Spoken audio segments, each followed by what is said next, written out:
अगर आप जब बोलते हैं कि मैं अभी ना तो रिटायर्ड हो रहा हूँ और ना मैं टायर्ड हूँ, तो मुख्यमंत्री भी इसका बार बार जवाब दे रहे हैं। वैसे क्या होने जा रहा है हरियाणा? कांग्रेस की सरकार में नहीं। 2024 में लोकसभा के चुनाव पहले होंगे।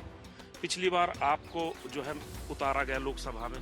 अगर पार्टी आलाकमान अब भी कहता है तो आप कितने तैयार हैं? पूरे साहब, कांग्रेस की जब भी बात करते हैं तो सबसे पहले चाहे किसी भी स्टेट में चले जाइए, इन फाइटिंग की बात होती है, गुटबाजी की बात होती है।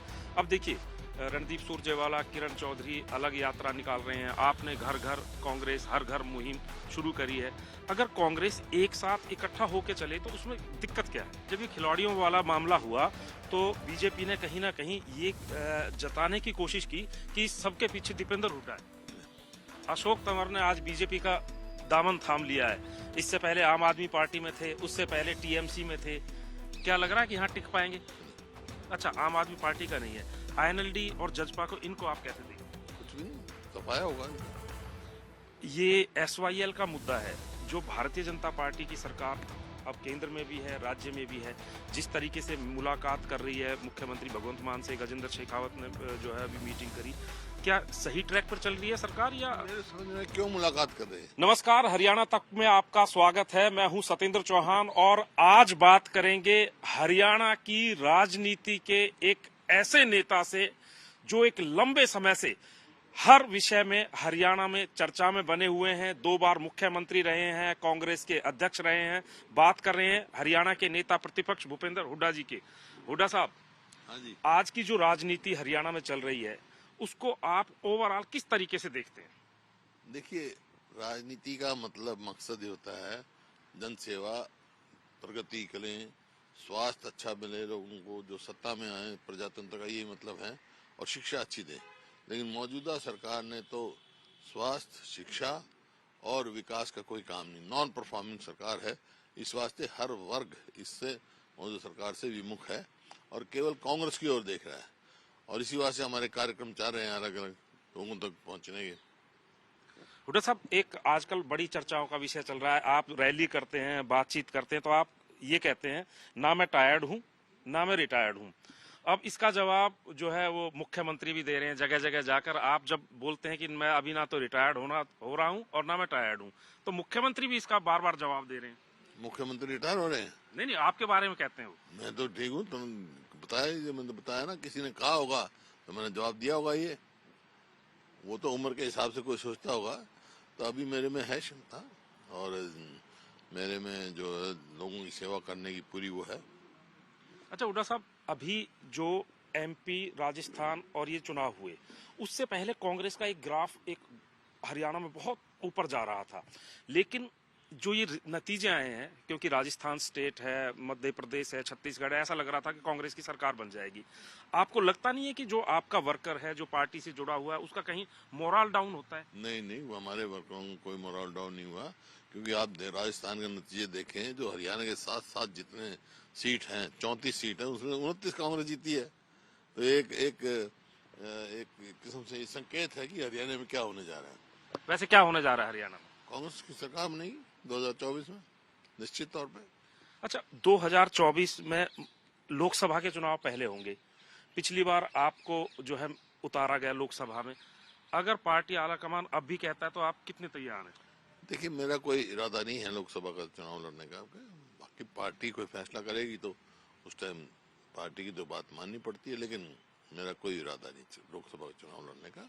मैं तो अपने विधानसभा का ही लड़ूंगा। हुड्डा साहब, कांग्रेस की जब भी बात करते हैं तो सबसे पहले चाहे किसी भी स्टेट में चले जाइए, इन फाइटिंग की बात होती है, गुटबाजी की बात होती है। अब देखिए, रणदीप सुरजेवाला, किरण चौधरी अलग यात्रा निकाल रहे हैं। आपने घर घर कांग्रेस हर घर मुहिम शुरू करी है। अगर कांग्रेस एक साथ इकट्ठा होकर चले तो उसमें दिक्कत क्या है? कोई दिक्कत नहीं है, कांग्रेस एक ही है। आप ये तो आप लोगों की कहानियां बनाई हुई है, कर रहे हैं सब। कांग्रेस को मजबूत करने का काम कर रहे हैं। जो अधिकृत कांग्रेस का कार्यक्रम होता है वो तो पार्टी के अध्यक्ष दे रहे हैं, पार्टी फैसला करती है। बाकी जो अपने अपने तरीके से कोई कार्यक्रम करते हैं तो कांग्रेस को मजबूत ही कर रहे हैं। हुड्डा साहब, अभी आपने एक रिसेंटली विवाद देखा होगा खिलाड़ियों को लेकर, पहलवानों को लेकर बहुत सारा विवाद रहा। जबकि हरियाणा के बारे में पूरे देश और दुनिया में आपका जब टाइम था ऐसे मेडल आ रहे थे, ऐसा लगता था कि हरियाणा खेलों का सिरमौर है। अब जो ये लगातार कंट्रोवर्सी हो रही है, विवाद हो रहे हैं, खिलाड़ियों पर, खेल पर, मनोबल पर कितना असर पड़ता है ये इसका? बहुत बहुत गलत असर है। और यही कारण है जो हरियाणा देखो 2014 में प्रति व्यक्ति आय में, प्रति व्यक्ति निवेश में, कानून व्यवस्था में, नौकरी देने में, खेल खिलाड़ियों में नंबर 1 था पूरे देश में। कोई मेरे आंकड़े नहीं, उस टाइम के आंकड़े उठा के देखो। आज किस चीज में नंबर 1 हो गया है 9.5 साल में? बेरोजगारी में, महंगाई में। और खेल खिलाड़ियों को तो आप देखे नहीं हमारे किस तरह हमारी बेटियों को सड़कों में घसीटा गया। और इसका आपका अपराध में, कानून व्यवस्था में जो नंबर 1 था, अपराध में देश के ऊपरले 2-3 प्रदेशों में हो गया। और ऐसा प्रतीत होता है कानून व्यवस्था नाम ही चीज कोई नहीं रही इसमें। हरियाणा में सरकार ही कोई नहीं है, नॉन परफॉर्मिंग गवर्नमेंट है। सब इस बात को समझ चुके हैं। जब ये खिलाड़ियों वाला मामला हुआ तो बीजेपी ने कहीं ना कहीं ये जताने की कोशिश की कि सबके पीछे दीपेंद्र हुड्डा है। मेरा क्या मतलब इसमें? दीपेंद्र वहाँ जंतर मंत्र में दीपेंद्र हुड्डा बैठा था, बीजेपी के खिलाड़ी बैठे। बाकायदा मंचों से वो कहते रहे। तो अपने अपने संकोच मिटाने के लिए कोई कुछ कहते रहे, अपनी कमी छुपाने के लिए दूसरे को दोष देना बड़ा आसान है। लेकिन प्रत्यक्ष को प्रमाणित जरूरत नहीं हुई। जो खिलाड़ियों का जवाब नतीजा देख रहे हैं। अशोक तंवर ने आज बीजेपी का दामन थाम लिया है। इससे पहले आम आदमी पार्टी में थे, उससे पहले टीएमसी में थे। क्या लग रहा है कि यहाँ टिक पाएंगे? वो उनकी इच्छा है, वो उनका काम है, मेरा काम थोड़ा है। लेकिन क्या आपको लगता है कि बीजेपी को इससे मजबूती मिलेगी अशोक तंवर से कुछ? मैं इस बारे में क्या कहूंगा, वो तो उनके सोचने की बात है। आज जब उन्होंने कहा आज कांग्रेस मजबूत है, मेरे को इतना पता है। आज जब मुख्यमंत्री ने अशोक तंवर का स्वागत किया तो उन्होंने वो कहा कि एक टाइम था कांग्रेस के नेताओं ने इनके लठ मरवाए थे और आज उसका बदला ले रहे हैं हम। किसी ने लठ नहीं मरवाया उनको। कौन लठ मरवाता है? वो तो कांग्रेस के अध्यक्ष भी रहे। लेकिन चलो ये तो मर्जी की बात है, कौन सी पार्टी मर्जी में जाए। आज आप मुकाबला सीधा भारतीय जनता पार्टी के साथ देखते हैं या फिर ये छोटे मोटे दल है? आम आदमी पार्टी को आप कितने नंबर देते हैं, कहाँ खड़ी है आईएनएलडी? हरियाणा में तो सीधा बीजेपी का और कांग्रेस का मुकाबला है, उनको दो राय नहीं है। जिस तरीके से इंडिया अलायंस की बात हो रही है, अगर हरियाणा स्टेट लेवल पर ये अलायंस बनता है तो उसमें क्या आम आदमी पार्टी की कोई अभी कोई चर्चा नहीं है, हरियाणा का कोई इशू नहीं। अभी चंडीगढ़ में मेयर का चुनाव होना था, आम आदमी पार्टी और कांग्रेस ने यहाँ पर अलायंस किया और ये कहा जा रहा है कि इंडिया गठबंधन जो है उसका पहला चुनावी अलायंस चंडीगढ़ में हुआ है। लेकिन वो जो अलायंस हुआ उसका नतीजा ये रहा कि बीजेपी को बैकफुट पे जाना पड़ा। 13 और 7 20 पार्षद दोनों दलों के हो गए। अगर इस तरीके से अलायंस बनता है तो क्या आपको लगता है कि कहीं अलायंस जहाँ जिसका कुछ पैरामीटर होते हैं, कोई जिसका जहाँ अस्तित्व हो वहाँ अलायंस होना चाहिए। जब है इंडिया एक अलायंस बना हुआ है, एक अच्छी पहल है ये। जहाँ तक हरियाणा का सवाल है, हरियाणा में कांग्रेस स्वयं में सक्षम है और आम आदमी का पार्टी का तो कोई एग्जिस्टेंस हरियाणा में है नहीं। अच्छा, आम आदमी पार्टी का नहीं है, आईएनएलडी और जजपा को, इनको आप कैसे देखते हैं? कुछ भी नहीं, सफाया होगा इनका। इस चुनाव में खेल खत्म हो जाएगा। एक सीट है आईएनएलडी की और जजपा की जो सीटें आई आपको पता ही है क्यों आई, इसमें कारण जानने की जरूरत नहीं। लेकिन ये जो इस साल जो सरकार बनी इनकी अब की बार जजपा के समर्थन से, उससे लोग बिल्कुल ऊब चुके हैं। क्योंकि जजपा तो कहती थी इनको यमुना पार करो, बीजेपी कहते थे हम 75 पार करेंगे। स्वार्थ में बने हुए हैं, लूट खसोट के गठबंधन है ये।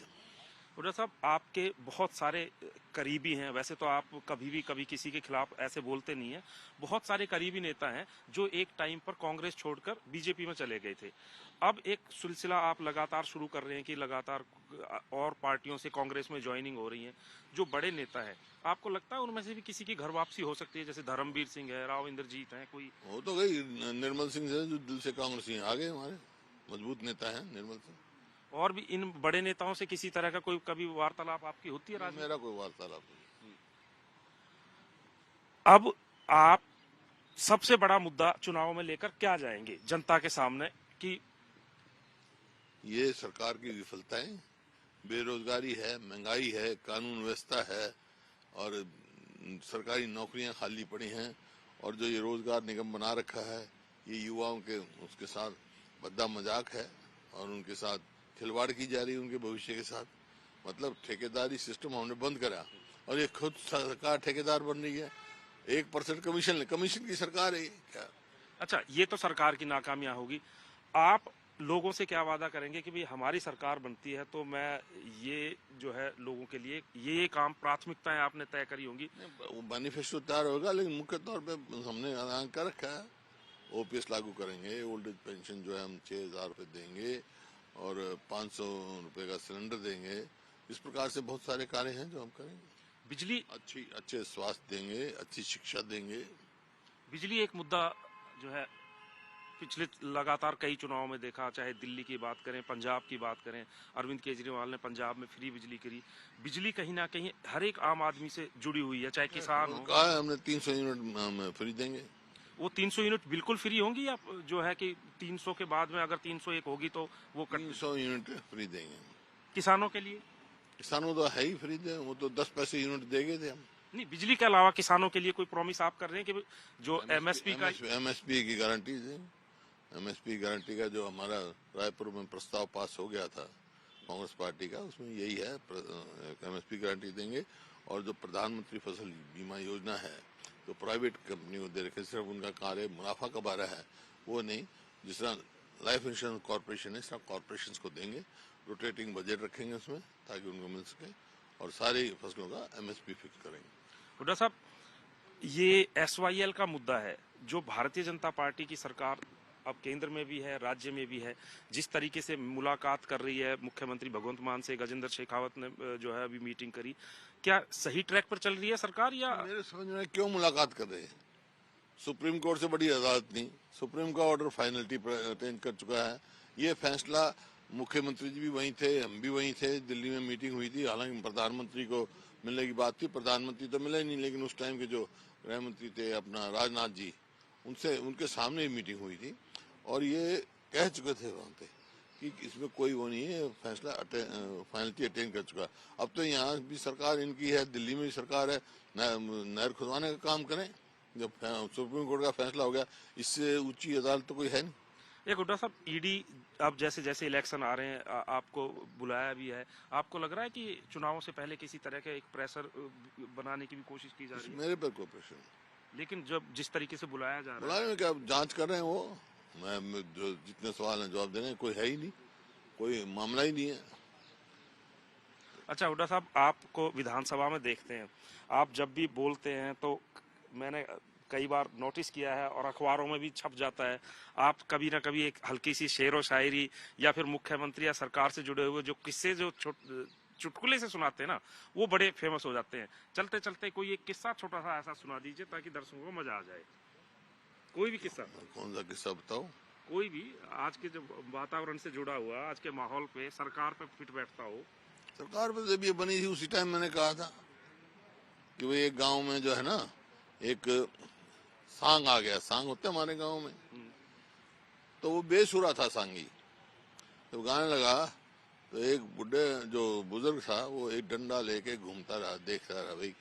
तो वो डर गया सांगी, उसने सांग गाना बंद कर दिया। तो उसने कहा भाई तू मत डर, तू गाए जा, मैं तो उसको देख रहा हूँ जिसने जो तेरे को लेके आया है। समझे ना? किसने सरकार बनाई है? बीजेपी लोगों ने तो नहीं बनाई थी, बीजेपी की सरकार। तो हरियाणा के पूर्व मुख्यमंत्री भूपेंद्र सिंह हुड्डा हैं, अक्सर किस्से सुनाते हैं, तो सांग का किस्सा उन्होंने सुनाया है और कह रहे हैं ना टायर्ड हूं ना रिटायर्ड हूं और गर्म जोशी के साथ चुनाव लड़ने के लिए पूरी तरीके से तैयार हूं। हरियाणा तक पर फिलहाल इतना ही। बाकी देश दुनिया और हरियाणा से जुड़ी तमाम खबरों और जानकारियों के लिए आप हमारे साथ जुड़े रहिए। इस चैनल को लाइक, शेयर और सब्सक्राइब करते रहिए।